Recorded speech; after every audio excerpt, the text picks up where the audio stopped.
The night is quiet, yet never truly silent. Far away, across waters that stretch like endless black glass, you can almost hear the faint slap of waves against a long, carved hull. The sound is distant, softened by the folds of time, but still it lingers at the edges of the imagination. In this quiet room, with a single candle trembling at the wick, you are safe for the moment. Safe, though your heart remembers that the world beyond the walls can shift like a tide. Close your eyes, if you wish, and let yourself step into another life, another time. Imagine yourself seated in the upper hall of a great manor, stone walls cool to the touch, tapestries hanging heavy with the scent of wool and smoke. The air is hushed, though a few embers crackle low in the hearth. Shadows dance gently, stretching across the carved beams above you, and the faint light of that solitary candle wavers as if it too remembers the dangers beyond these walls. You are a woman of standing, wrapped in fine wool and linen, with rings at your fingers that mark not wealth alone but duty, lineage, and the silent weight of expectation. This is where our story begins, not with the clash of swords, nor the triumphs sung by skalds, but in the soft stillness of a chamber where thoughts drift between past and future. Here, in this quiet, you can almost breathe alongside the women who lived through what was left unsaid. Their voices are faint in the chronicles, their stories rarely carved into runes or bound in parchments. Yet they existed, noble women whose lives turned not on their own choices, but on the currents of conquest that swept across their hearths. When we think of Vikings, we picture the roar of battle, the bright gleam of axes under the sun, the sagas of warriors and kings. But history, when told too loudly, can drown out the softer truths. What of the women who stood behind high walls, who kept the feasts ready, who bore children in the hope of legacy? What of those who watched from narrow windows as longships cut across the horizon? Their stories are quieter, but no less real. And it is those quiet stories that matter here tonight. Imagine yourself, then, not as the conqueror, but as the one left in the wake. Your home is more than timber and stone, it is memory, lineage, and the steady rhythm of daily tasks. You walk through halls where your footsteps echo against polished floors. You pass chambers where voices once carried laughter and secrets, where musicians strummed soft notes to chase away the dark. You know every crack in the wood, every scent of herbs hung to dry above the hearth. This world feels enduring, as though it could not possibly vanish. Yet history teaches us how quickly stability can fall away, as easily as a flame bent by wind. The candle before you burns low. Wax pools slowly at its base, a reminder that time does not pause. And with every flicker, you are reminded that others once sat as you do now, waiting, listening, fearing. Beyond the safety of their homes, the world shifted. Raiders came by sea, swift and merciless, and noble households trembled under their force. For men, battle meant death or glory. For women of standing, fate was quieter, but no less cruel. These women were not the nameless thralls carried away in chains, though their suffering was real and profound. They were not the celebrated queens whose decisions bent the course of kingdoms. They were the ones in between, those whose titles marked them as valuable but whose voices rarely reached us. Too important to be ignored, yet too small to be celebrated. Their burden was to endure, to adapt, to become symbols and tools in the hands of others. As you listen, notice the rhythm of your breath and how it slows. Let the image grow in your mind, a candle flickering in a chamber, the weight of silence pressing close, and a woman's heart filled with questions she cannot ask aloud. Will her children live to carry her name? Will her home still stand when dawn breaks? Will her prayers to saints or to gods be heard? She does not know. And neither did the many women whose names are lost, whose faces have faded into shadow, but whose fates were bound to the rise and fall of conquest. This story we tell together tonight is not meant to be loud. It is not the clash of battle or the boasting of warriors. It is the hush of memory, the lull of empathy, and the gentle reminder that even in history's quiet corners, human lives unfolded with dignity and pain. By imagining them, we honor them. By breathing with them in this moment, we give them presence again. So, let us walk slowly through their world. With each step, we will pause, we will reflect, we will allow the silence to speak as much as the words. The night is deep, and the candle burns steadily. You are safe here, but your mind is free to wander across centuries. You are welcome to feel the weight of their stories, but also the gentleness of knowing that they endured, and by enduring, they have something to teach us. I ask you now, as we begin, to let your imagination linger on this thought.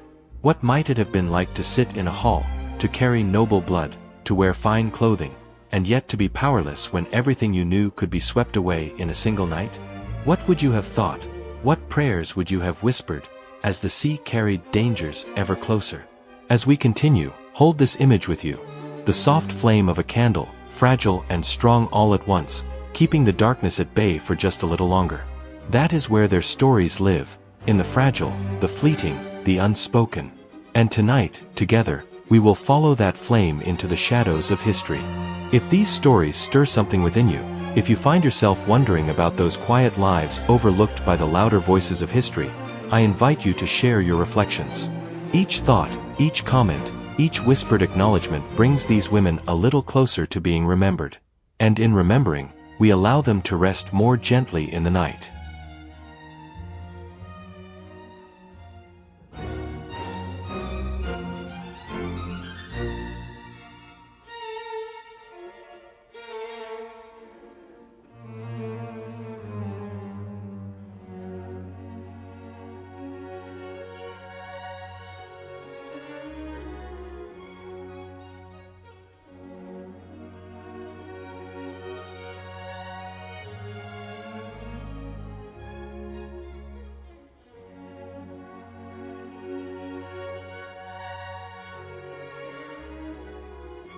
The night is still with us, the hearth still warm, and before we turn fully to the boy who would one day be called Cú Chulainn, I want to take you back. Not into battlefields, not into feasting halls of kings, but into the ordinary rhythms of life in ancient Ulster. For this is the soil from which his story grew, the ground that nourished the memories of those who first whispered his name. To understand the hero, we must first understand the people who carried him, the daily tasks that shaped their world, the quiet persistence that held communities together. Imagine a village spread along the green hills, close to water, for rivers and lakes were lifelines. The air is sharp in the mornings, damp with mist, carrying the smell of wet earth and livestock.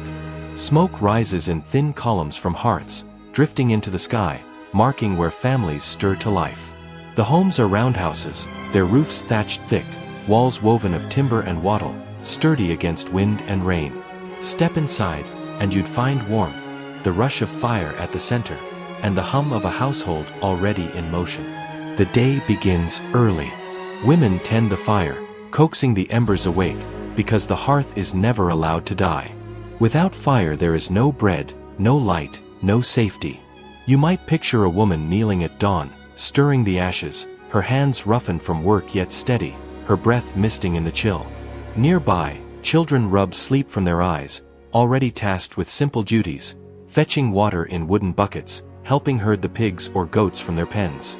Life was labor, unending and demanding, but it was also life woven together, each task part of a greater whole. Farming was the heartbeat of this world. Barley and oats were staples, planted in small fields hacked from woodland. Men bent to their tools, wooden plows dragged by oxen, the rhythm of turning soil a song passed down from father to son. Women worked alongside them, planting, weeding, harvesting, their hands just as skilled with earth as with loom. Food did not come easily. It came from sweat, from aching backs, from the long patience of waiting for rains to fall or frosts to pass. When the harvest was good, bellies were filled, spirits lifted. When it failed, there was hunger, worry, and prayers whispered into the night.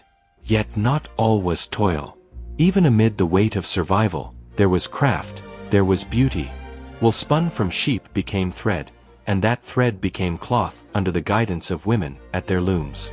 Picture the soft clatter of the shuttle, the steady beat of weaving, the fabric growing under careful hands. Patterns carried memory, spirals, knots, designs that echoed the world around them.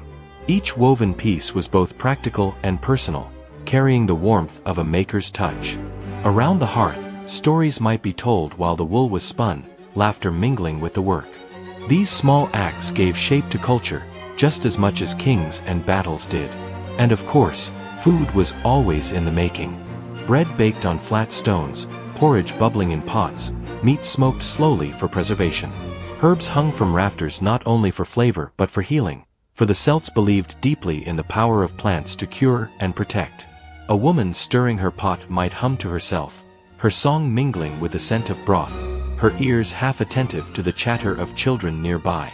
These were the rhythms of care, so ordinary that they rarely make it into the great sagas, but without them, no hero would have been fed, no army clothed, no kingdom kept alive. In such a world, stories were not luxuries. They were necessities. At night, when the work was done, people gathered around fires, their tiredness softened by warmth and company. It was then that the bards spoke, that mothers whispered, that grandfathers recited. Myths lived in those moments, not as distant entertainments but as shared truths. They explained the unexplainable, why the harvest failed, why courage mattered, why sorrow struck. They gave models to children. This is how to be strong, this is how to endure, this is how to honor the gods and your people. Can you imagine yourself there? Sitting by a hearth after a long day's work, perhaps your hands still smelling faintly of wool or soil, your children pressing close, your body aching but your mind ready for something more than labor? A bard clears his throat, or a mother begins a story, and suddenly the world feels larger. You are no longer just a villager, you are part of an unbroken chain of memory. Heroes rise before you, their voices carried in words, their deeds woven into your own life. And yet, I wonder, what must it have been like for a woman, listening to tales of warriors and kings? Did she feel pride, imagining her son's name among them? Did she feel fear, knowing the cost of such glory? Did she feel sorrow, recalling the men she had lost? These stories may have been full of battle and boasting, but they were also filled with tenderness, glimpses of love, and reminders of the cost of violence. The women who heard them were not silent, they were the keepers of memory, the ones who retold the stories to their children, shaping how heroes were remembered. This is where the Ulster cycle belongs. It is the collection of tales from which Cú Chulainn's life emerges, filled with warriors and queens, raids and rivalries. But beneath the clamor of swords and chariots lies the heartbeat of ordinary life, the villages and farms that gave rise to the people in those tales. These myths were not created to glorify war alone. They were created to hold a mirror to the world, to inspire pride in resilience, to soothe the fears of uncertainty. In hearing them, people could believe that their struggles, too, had meaning, that the sweat of their farming, the ache of their weaving, the courage of their small lives were part of a greater pattern. And so, when we speak of Cú Chulainn, we must not forget this background. He did not rise from nowhere. He was born into a land of hearths and fields, of women weaving and men sewing, of children chasing geese along the water's edge. His greatness was measured not only in battles but in the quiet pride of those who first spoke his name, around fires such as this one. Without them, his story would have vanished like smoke. But from the quiet of the fields and hearths arose one child whose name would echo across ages. A boy whose steps on the soil would leave deeper imprints than most. His name was Sétanta, though the world would remember him as something more. And it is toward him, now, that we turn. And before we move forward, I wonder, if you could step back into that world, into one of those ordinary days, what part of it would you most wish to experience? Would it be the weaving by the hearth, the rhythm of wool turning to cloth? Would it be the morning walk to the fields, mist curling at your feet? Or would it be the stories at night, when the fire softened the weight of life into something like wonder? Long before his name became legend, before songs and poems carved him into memory, Cú Chulainn was simply a child, born into the folds of family and the rhythm of ordinary life. His given name was Sétanta, and like any newborn, he arrived not with swords or shields, but with soft cries, with the tiny fists of an infant who had yet to know the weight of the world.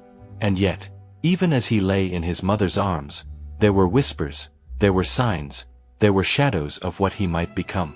The myths tell us that Sétanta's parentage was touched by both the human and the divine. His mother, Deichtin, was kin to Concobar, the king of Ulster. His father, depending on the telling, was either the god Luff of the long arm or a mortal man. Such stories were not meant to be factual in the way we think of facts today. They were meant to signal possibility, to mark a child as someone set apart. To say that Sétanta had a god for a father was to say, "This boy is different. This boy carries something beyond what we can measure." But imagine Deichton, not as a figure in myth, but as a mother. Imagine her cradling her son, hearing these whispers about divine lineage, and wondering what it would mean for him. Did she feel pride, knowing her boy was destined for greatness? Or did her heart grow heavy, knowing that greatness in such a world rarely came without sorrow? It is easy for us, far removed, to marvel at heroes. It is harder to remember the mothers who watched their children step onto paths they could not protect them from. From the very beginning, Sétanta was marked by strength. Tales say he showed unusual vigor even as a toddler, running faster, wrestling harder, laughing with an energy that startled those around him. To a mother, such liveliness would have been both delight and worry. We all know the child who seems unstoppable, who runs too close to danger, who does not see the risks others see. How does a mother sleep at night when her son seems destined to leap into the fire instead of away from it? The omens of his destiny are scattered throughout his youth. Some stories tell that when other boys played games, Sétanta always won, always outmatched them. His temper, too, was said to flare hot and sudden, leaving others wary. These are the seeds of what the myths would call his warp spasm, that terrifying transformation in battle when his body became monstrous and his strength beyond human. But as a boy, what must that have looked like? A child's tantrum that shook the room, perhaps. A sudden wildness in his eyes. To the other children, it may have been frightening. To his mother, it was something else, a reminder that her son was not like the rest. And still, he was a boy. This is where legend softens if we let it. Behind every tale of his strength, there must have been moments of tenderness. Deichton brushing his hair, telling him old stories to quiet his restless mind, pressing a kiss to his forehead before he slept. Even heroes are shaped by such gentleness. Perhaps those who sang of him later forgot to mention it, but it was there, woven into his childhood as surely as the fierceness was. Omens do not speak only to destiny, they speak to fear. For a mother, every gift in a child can also feel like a warning. If her son was faster than others, what dangers would he chase?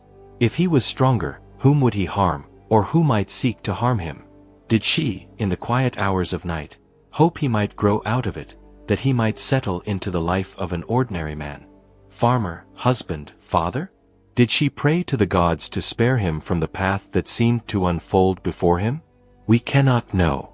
But in every telling, there is a shadow, and shadows are as much a part of birth as light. And here is something to notice. In Celtic stories, omens were not separate from daily life. A raven on a roof, a dream in the night, a sudden change in weather, all were taken seriously, folded into the sense of what might come. A child who seemed too bright, too strong, too restless, this too was an omen. It was a message from the other world, a sign that the boundaries between mortal and divine had blurred. Sétanta was such a child, and whether this filled his mother with pride or with dread, the world around her would have spoken. This boy is not ordinary. This boy will carry our hopes and our grief. Perhaps you have known such a child in your own life. A child whose eyes seemed older than their years, whose presence felt larger than their small body, whose gifts seemed to point toward something beyond what others carried. Did you feel awe, or did you feel worry? Perhaps both. For in truth, every gift carries its burden. And those who shine most brightly often walk the heaviest paths. Still, Deichton must have held him close, must have whispered his name, Sétanta, like any mother would. Names are anchors, even for the destined. They remind us that before a boy becomes a hero, he is someone's child. When the omens grew heavy, when whispers of gods and fates swirled, perhaps she pressed her cheek to his head and tried to pretend, if only for a moment, that he was just hers. The people around them, too, would have watched. Neighbors would have noticed his strength, his boldness. Some may have admired, others may have feared. Children may have loved playing with him one moment and shrunk away the next. In this way, myth is not just about the figure himself, but about the community that shapes the tale. They saw something in Sétanta, and they spoke of it, and through their words, his fate grew heavier. Stories have power. Sometimes they shape lives before the lives themselves have unfolded. And so, from birth, he carried both blessing and burden. A boy loved deeply, and yet already claimed by forces beyond love. A boy of extraordinary gifts, but also extraordinary shadows. His story was only beginning, and already it was filled with both tenderness and tension. And so the boy grew, strong as oak, quick as wind, but still a child, with a mother's arms to hold him. And I wonder, as you listen, what qualities in a child today might once have been seen as omens? Would we call a child's stubbornness a curse, or a sign of future strength? Would a quick mind be taken as brilliance, or as a weight too heavy for a small soul to carry? Perhaps in every child, there are whispers of destiny, some we nurture, some we fear, all of them part of the mystery of growing up. There is a moment in every story where a child becomes something more, where innocence gives way to the gravity of destiny.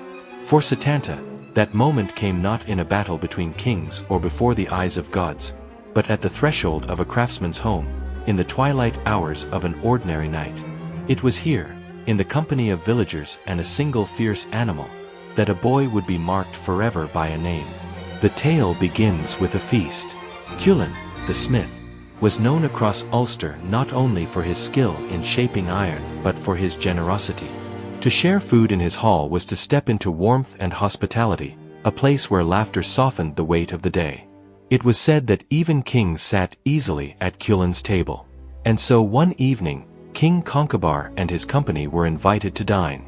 Among those present was the boy Sétanta, already spoken of in hushed tones for his vigor and promise.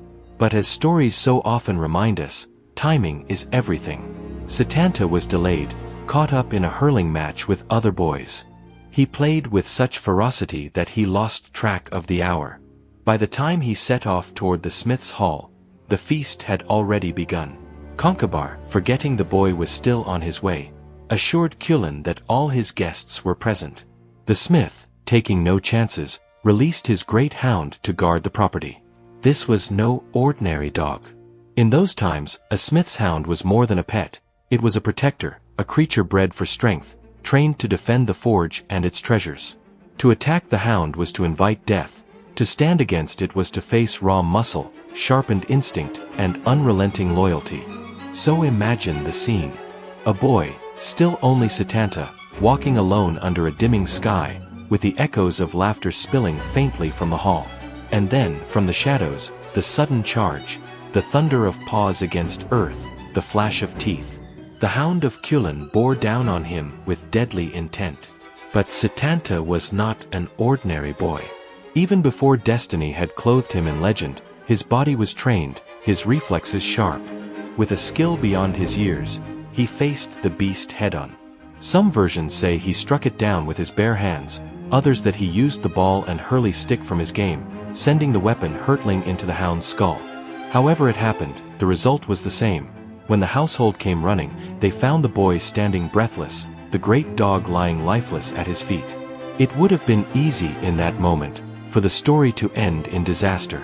The smith, bereft of his protector, could have raged. The boy, shaken, could have fled. But instead, something remarkable occurred. Sétanta, still panting from the struggle, looked upon the man whose livelihood and safety had been bound to that hound, and he made a promise. He said, "Until you have raised another as strong and loyal, I myself will take its place. I will guard your home, your forge, your family. Where your hound once stood, I will stand." This, perhaps, is the true heart of the tale. Not the slaying of the beast, but the offering of himself. A boy, scarcely more than a child, placing responsibility upon his own shoulders, not because anyone demanded it, but because honor required it. In that moment, the villagers saw something beyond skill, beyond strength. They saw a child choosing sacrifice. From that night onward, he was no longer simply Sétanta. He became Cú Chulainn, the Hound of Chulainn, a name born not from victory, but from duty. A name that carried the weight of both what had been lost and what had been promised. Let us pause here and think about what such a story meant in its time. To the people of Ulster, honor was not an abstract concept. It was the thread from which community was woven. To keep one's word, to take responsibility, to protect others, these were not mere virtues, they were the foundations of survival. A boy who killed a hound might have been feared. But a boy who offered himself in the hound's place became something else entirely, an embodiment of those values that held society together. And yet, there must have been awe mixed with unease. What does it mean to watch a child step so fully into the mantle of legend?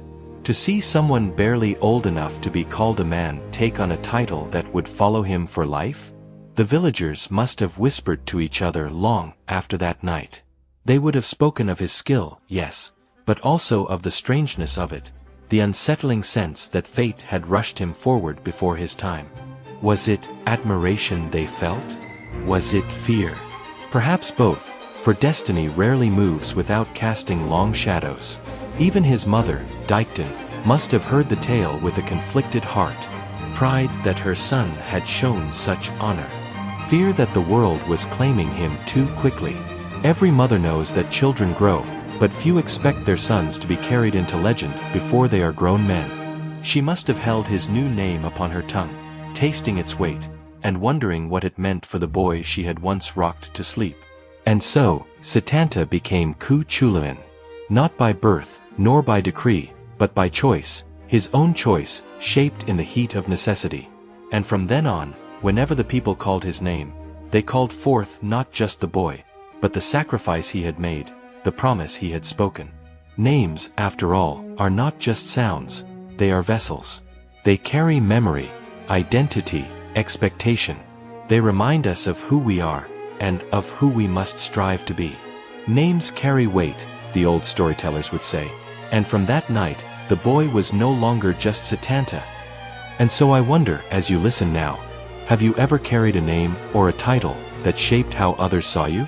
Perhaps a nickname given in childhood, a role in your family, a responsibility you accepted. Did it change how you thought of yourself? Did it feel like a burden, or like an honor? Maybe both. If you feel like sharing, I invite you to leave your reflections in the comments. For just as the people of Ulster once spoke of Cú Chulainn, so too our names and stories live on when they are shared. There comes a moment in every young life when the home no longer feels wide enough to hold all that burns within.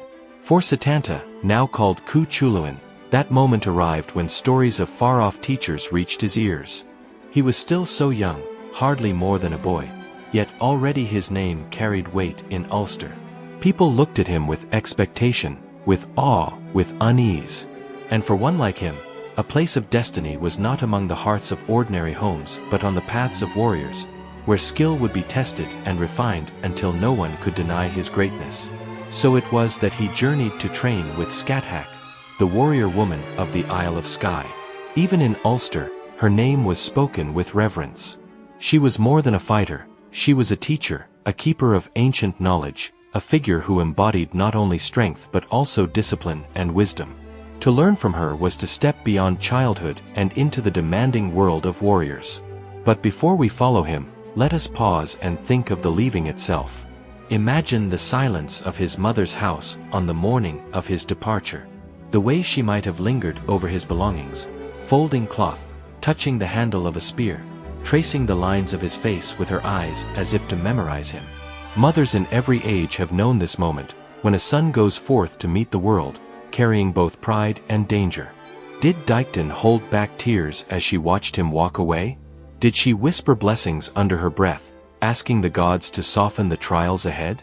And so Cú Chulainn traveled northward, across rugged lands, past wind-bitten cliffs, until at last the Isle of Skye came into view. Scáthach's dwelling was no grand fortress but a place carved from wilderness, surrounded by sea and stone, a training ground where the elements themselves seemed to conspire in the shaping of warriors. Here, boys and girls alike came to learn the arts of combat. And here, amid storms and solitude, Cú Chulainn was tested. Scáthach did not coddle her pupils. She demanded endurance. The mornings were for running until lungs burned, for climbing sheer cliffs until hands bled. The afternoons were for drills, spears, swords, shields, repeated until the body obeyed without hesitation. At night, there was little rest. Even sleep was broken by sudden calls to arms, for battle could come at any time. In this way, the The mind was sharpened alongside the body. For a warrior's strength lay not only in muscle but in readiness. Yet Scáthach was more than a taskmaster. She was a woman who understood the legacy she carried. In Celtic tradition, women held roles that might surprise us now. Leaders, warriors, poets, healers. Scáthach embodied this fully. She taught not only the art of killing but also the art of surviving, the balance between courage and caution, the measure of when to fight and when to stand still. She knew that a true warrior must carry responsibility with every strike, for power without wisdom brings ruin. Think of what it meant for a boy like Cú Chulainn to stand before her. To him, she was both a figure of awe and of discipline. Perhaps he feared her at times, when her eyes hardened like iron. Perhaps he also admired her deeply, recognizing in her the strength of a mother, a leader, a guardian of tradition. Under her watch, he was no longer simply the Hound of Ulster. He became a pupil, humbled, shaped, and made stronger than even he could imagine. But training was never without danger. There were duels among the students, contests meant to test skill. Some ended in bruises, some in broken bones, some, though less often, in death. Every day Cú Chulainn grew sharper, faster, more determined. He learned the strange leaps and strikes for which his legend is remembered, feats so quick that enemies could scarcely follow his movements. And he gained something rarer still, the respect of Scáthach herself. There is one tale that lingers in the telling, that Scáthach gifted him a secret weapon, the gíbog, a spear of terrifying design, which when thrown entered the body and split apart into countless barbs. To teach him its use was not a casual act. It was a passing down of knowledge reserved for only the most trusted, the most capable. Imagine the intimacy of that moment, the teacher placing in her pupil's hands a weapon that could change the course of battles. It was a sign that she saw in him not just promise, but destiny. And yet, with each lesson, shadows lengthened. For to prepare a boy so thoroughly for war is to prepare him for bloodshed. Each skill mastered carried within it the certainty that one day it would be used. Did Scáthach herself ever wonder if she was giving too much to fate? Did she see in his eyes both brilliance and tragedy? Teachers, after all, carry a burden too. They know that their wisdom may one day cost their pupils dearly. Still, the days passed, and the boy grew. He left behind the awkwardness of youth and stepped into the form of a man, lean with muscle, quick with reflexes, sharpened by hardship. The others around him no longer saw a child among them. They saw a warrior in the making, one destined to surpass them all. And through it all, he carried with him the memory of home, the smell of peat smoke, the sound of his mother's voice, threads that bound him to the ordinary world even as legend beckoned. Through hardship and learning, the boy became a man. But every step forward carried a shadow. And here, perhaps, is a moment for you to reflect. Who has been your greatest teacher? Was it someone who demanded much of you, pushing you beyond your limits? Or was it someone who offered quiet guidance, shaping you with patience and care? Our teachers, like Scáthach, leave marks upon us, sometimes as sharp as scars, sometimes as gentle as blessings. If you feel moved, you might share those memories in the comments. For just as the stories of warriors survive in the telling, so too do the stories of our teachers live when we speak of them. Love and family, Emer's story.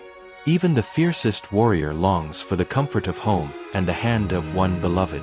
For all the battles Cú Chulainn would fight, all the trials and losses that carved his story into the memory of Ireland, there was also a woman who stood beside him, a woman named Emergency. And in telling his tale, we cannot forget hers, for love and family were as much a part of his life as blood and war. The stories say that Emer was a woman of rare beauty, yes, but also of wit, patience, and quiet strength. In the Celtic tradition, beauty alone was never the measure of worth. It was said she possessed the 6 gifts of womanhood, the gift of voice, the gift of beauty, the gift of wisdom, the gift of needlework, the gift of chastity, and the gift of gentle speech.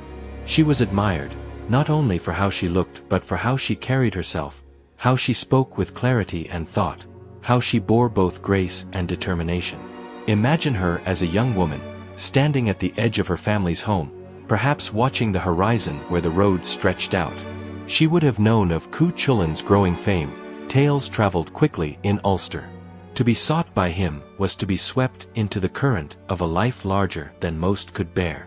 Did she feel pride? Did she feel fear?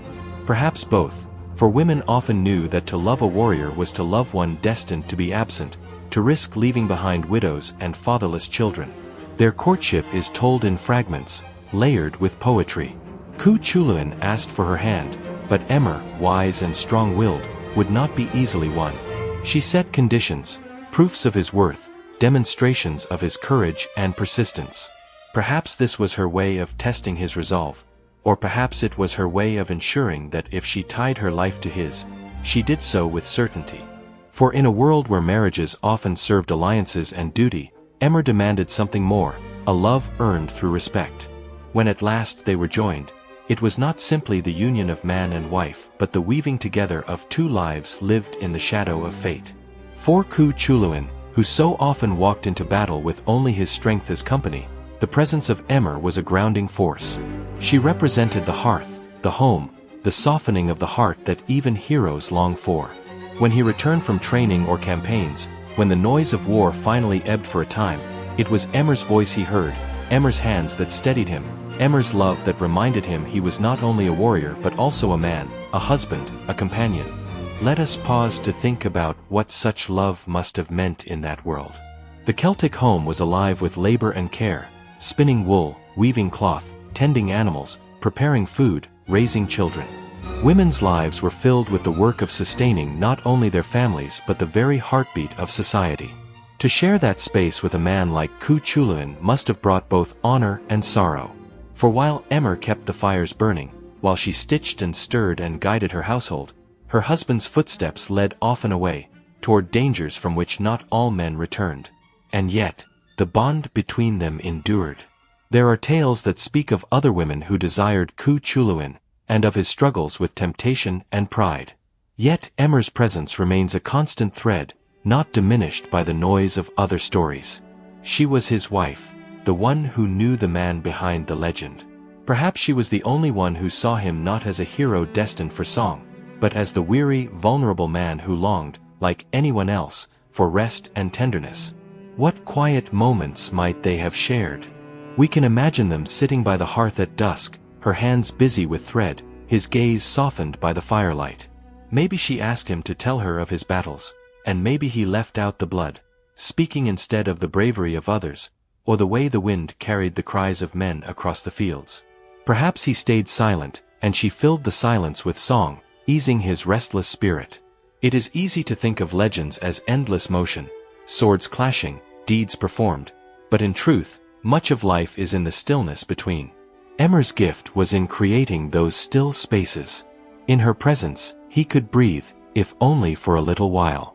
And in her strength, she bore the weight of knowing that love tied her to a man who would walk continually toward peril.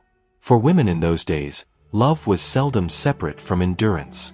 Emer's story reminds us that behind every hero are those who hold them, anchor them, even as the world pulls them away.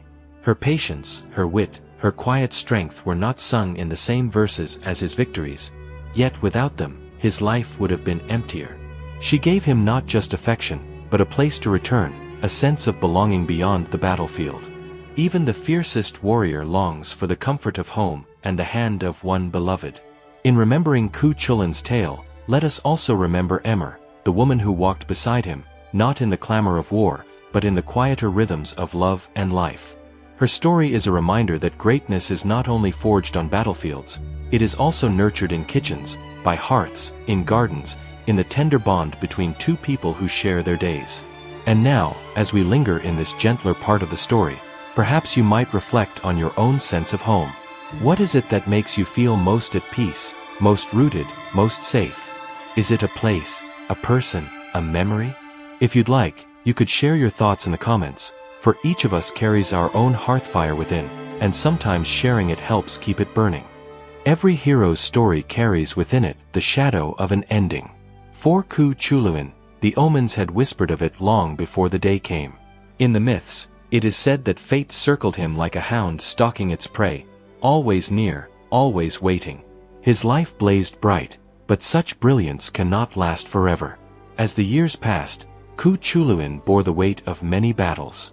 His body carried scars, his spirit bore griefs too heavy for one so young. And yet he remained the Hound of Ulster, defender of his people, ever ready to take up arms when danger stirred. But the poets tell us that destiny cannot be denied, and Cú Chulainn's destiny was written in sorrow. The omens began quietly. His chariot horses, who had carried him through countless wars, were said to weep tears of blood. A raven, the dark bird of the goddess Morrigan, circled above. The druids spoke of curses, of a doom that no man could escape. Even so, Cú Chulainn did not turn away. He had never lived cautiously, and he would not meet death so. When Queen Medb's forces rose once more to march against Ulster, Cú Chulainn prepared himself. His wife, Emer, begged him to stay, knowing in her heart that this would be the last time she saw him. His mother, too, is said to have wept, pleading for her son not to go. But he kissed them both, gently, as though to reassure, though he knew he could not grant their wish. For a warrior's path had been chosen long ago, and he could not step aside from it now. On the battlefield, Cú Chulainn fought with the same ferocity that had defined his youth. Yet his enemies were many, and the strength that had once seemed unbreakable now faltered. Wounds opened, and the blood flowed freely. Still, he would not fall. With every strike, he forced his failing body to stand, his stubborn courage burning as brightly as it had in his first battle. The moment of his death is one of the most haunting images in Celtic myth. Pierced by a spear, his life ebbing away, Cú Chulainn refused to die lying down. He dragged himself, bleeding, to a great standing stone by the battlefield. With his final strength, he tied himself upright against it, so that he would meet death on his feet, facing his enemies. 4 hours, perhaps longer, he stood there bound to the stone, the wind pulling at his hair, his lifeblood staining the ground. His foes dared not approach, for they feared that as long as he stood, he might yet rise again. Only when a raven landed on his shoulder, the Morrigan's bird, the sign that life had left him, did they creep forward. Even then, it is said, his sword hand fell in one last motion, striking down the one who reached to cut off his head. And so the Hound of Ulster fell. Yet even in death, his shadow stood tall. For those who loved him, however, this was no tale of glory. It was grief, raw and unending. His mother is said to have wailed, a cry so deep that it echoed through the land. Emer, his beloved, came to the battlefield and knelt beside his body. She did not speak of his victories, nor of his fame. Instead, she wept for the man she had loved, the husband who had laughed with her, who had returned from war with tired eyes but always a tender hand. For her, the loss was not of a hero, but of a companion, a home. The women of Ulster keened in mourning, their voices rising like wind through hollow stones. They mourned not only the man, but what his death meant, the end of an age, the breaking of a protector, the emptiness left behind. His death was not simply one man's tragedy, it was the grief of a whole people. And in their mourning lies another truth of these old stories. For every hero whose name we remember, there are countless others whose names were never sung. The wives who waited, the mothers who feared, the children who grew up without fathers. Violence makes legends, but it also breaks families. The cycle repeats: pride, battle, death, grief. And yet the poets, in telling these stories, ask us not only to admire the warriors, but also to see the cost. Cú Chulainn's body may have fallen, but his story lingered. He became a figure of song and tale, remembered in firelight and in whispers passed down through generations.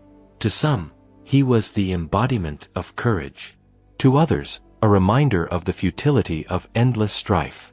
And perhaps to a few, he was both, a man of great strength, but also of deep sorrow. So the Hound of Ulster fell, yet even in death, his shadow stood tall. And now, as you listen in the quiet of night, you might ask yourself, how are heroes truly remembered? Is it for their battles, their victories, their strength? Or is it for their humanity, their love, their grief, their stubborn will to stand even when the world pressed them down? If you feel moved, I invite you to share your thoughts. For in remembering heroes, we also learn how we wish to be remembered. And sometimes, it is not the battles that endure in memory, but the love we gave, the kindness we offered, the humanity that made us more than legend. When the fire burns low and the tale of Cú Chulainn draws to its quiet close, we might pause to notice how such stories never truly end. They ripple outward, carried from mouth to ear, from one generation to the next, each telling shaped by the needs of the listener. That is the way with myths. They are not fixed like stone, but alive, bending gently as each age remakes them into something it can understand. For centuries, the story of the Hound of Ulster has been retold. Long before books were common, it lived on the tongues of poets, on the lips of mothers soothing their children, and in the voices of old men remembering the days when they themselves had sat wide-eyed by the hearth. In cottages dimly lit by peat fires, and later in manuscripts carefully written by monks, Cú Chulainn's name never faded. He was too large a figure to be lost, yet his meaning shifted like light on water. For some, he was a figure of courage, proof that one person could rise to defend a people against overwhelming odds. For others, his tragedy stood as a warning, a reminder that even the strongest hearts can be undone by violence. In every telling, though, there was also a human note: the child who had once been Sétanta, the son who kissed his mother's cheek, the husband who longed for his wife's embrace. Listeners did not only hear of battles and deaths, they heard of love, of fear, of sorrow, and of the fragile bonds that make us human. Think for a moment of the women who carried these stories. A mother, weaving cloth, might speak of Cú Chulainn to her children not to praise war, but to remind them of resilience, that even in times of hardship, people can endure. A grandmother, her hands bent with years of work, might recall the tale to explain loss, to give words to grief when the young had no language for it. A poet might use the image of the warrior at the stone not only to stir pride, but to question, what kind of life do we honor most? Across ages, these retellings wove together the threads of memory. And perhaps that is why Cú Chulainn still lingers in the imagination today. His story is not only a fragment of Celtic myth, it is a mirror for the universal human condition. Every culture, in some form, holds tales of heroes who shine brightly, who fight valiantly, but whose lives end too soon. Every people know the ache of pride mingled with loss, the way grief carves lines into the faces of those left behind. The Greeks told of Achilles, fierce and doomed. The Norse sang of Sigurd, dragon slayer but fated to fall. In distant lands, other names rise: Gilgamesh, Arjuna, Samson. Different places, different languages, yet the same heartbeat runs through them all, the tension between greatness and fragility, between strength and sorrow. Cú Chulainn stands among them, not apart, but as kin in the shared tapestry of human longing for meaning. And when we listen now, in the hush of night, we may find that these stories are not only about long-ago battles or kings and queens. They speak to something quieter, something we still carry. Perhaps you have known someone whose life seemed touched by fire, someone who stood strong even when the world weighed heavy against them. Perhaps you have felt the ache of losing someone admired, realizing that their absence changes the shape of everything around you. In such moments, the old myths rise again, whispering that you are not alone, that generations before have felt this too, and found a way to endure. In Ireland today, and across the world where Irish voices carry, the name of Cú Chulainn still stirs. His figure stands in sculpture, in poetry, in the verses of Yeats and the stories retold for new audiences. Sometimes he is used as a symbol of national pride, sometimes as a reminder of the costs of conflict. But beneath the politics, beneath the shifting meanings, he remains a boy who became a man, and a man who met death with unflinching eyes. That image lingers because it is not just about him. It is about the resilience of human spirit, the stubborn spark that refuses to be extinguished. And so, as you rest here, hearing his tale through the lens of history and myth, perhaps you see now that the story is not only about him, but about all of us. About how we remember, about how we grieve, about how we hope to be remembered ourselves. Will it be for strength? For kindness? For the ways we protected those we loved? Each listener carries the question differently, yet each is invited to reflect. The beauty of these old tales lies not in their certainty, but in their openness. They ask, rather than command. They invite you to wonder, to pause, to imagine your own place in the long line of memory. And maybe, if you choose, you might carry forward a story of your own, something from your family, your culture, your people, that holds echoes of Cú Chulainn's path. I invite you now, gently, to reflect. Are there heroes in your family stories? Figures whose lives, whether grand or humble, carry lessons worth remembering? If you feel moved, share them in the comments.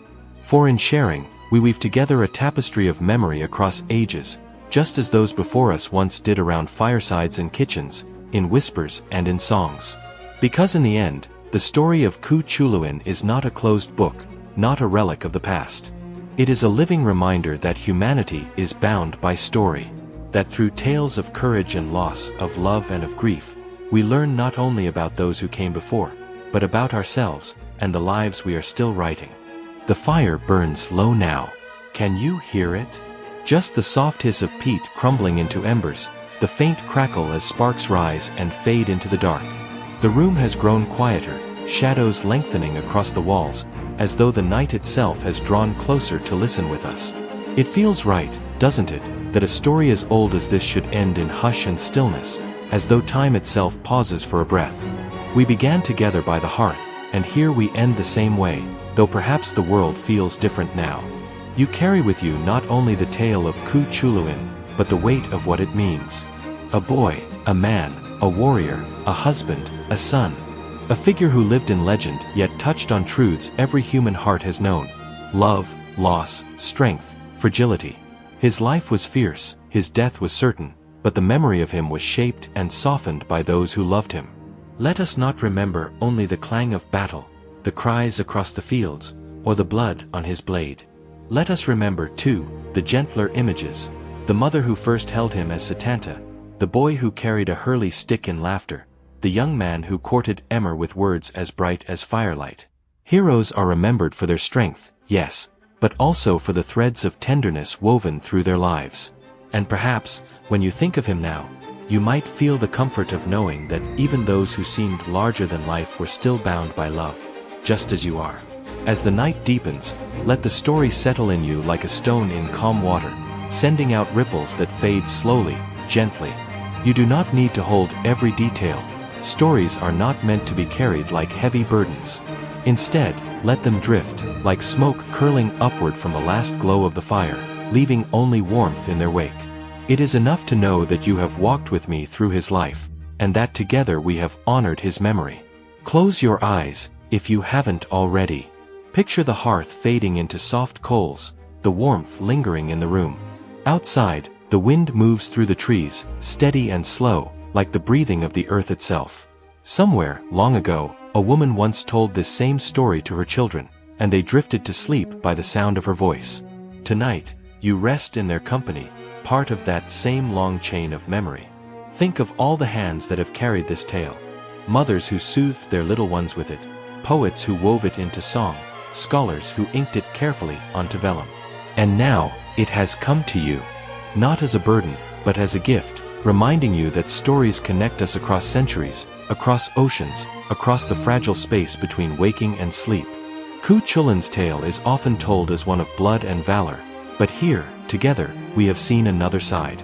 We have seen the tenderness, the longing, the sorrow, and the quiet strength of those who stood beside him. That is the side I hope you carry with you into your dreams. Not only the roar of the warrior, but the whisper of the hearth, the warmth of love, and the softness of memory. So as your eyes grow heavy, let me give you this small blessing. May the night bring you peace, may your dreams hold you gently, and may you wake with the quiet strength of knowing you are part of a long, unbroken story of humanity. The heroes of old may have passed, but the courage, the compassion, the tenderness they inspired still live in you. And now, before we part, I want to thank you for sharing this journey with me tonight.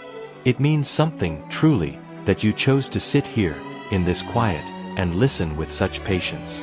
If you found comfort in this story, I invite you, gently, to subscribe for more bedtime histories, so that we can continue to share these moments of reflection together.